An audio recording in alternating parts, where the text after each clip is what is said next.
Genesis chapter 13. Abram left Egypt and went north to the southern part of Canaan. He took his wife and everything he owned with him. Lot also went with him. Abram was very rich. He had many sheep, goats, and cattle. He also had silver and gold. Abram traveled from place to place.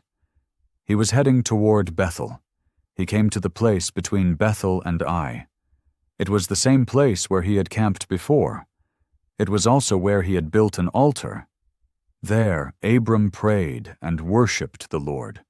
Lot also had sheep, goats, and cattle. He had his own family and servants too.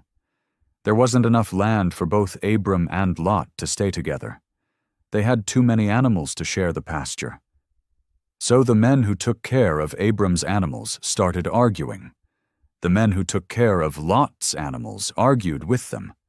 At that time, the Canaanites and Perizzites were still living in the land. Abram said to Lot, "We are family. Our workers should not be fighting. Let's go separate ways. You pick any part of the land you want. If you go one way, I'll go the other." Lot looked around and saw the whole Jordan Valley. It had a lot of water and looked very nice. It looked like the garden of the Lord or like Egypt. This was before God destroyed Sodom and Gomorrah. Lot chose the whole Jordan Valley for himself. He went east and moved away. That is how Abram and Lot went different ways. Abram stayed in the land of Canaan. Lot lived in the cities of the valley. He camped near the city of Sodom. The people of Sodom were very wicked. They sinned a lot against the Lord. After Lot left, the Lord spoke to Abram.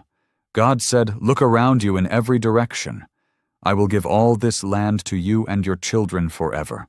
I will give you so many children and grandchildren that no one will be able to count them all.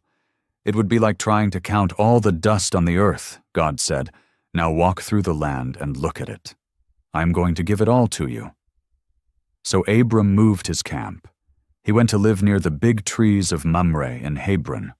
There he built an altar to the Lord.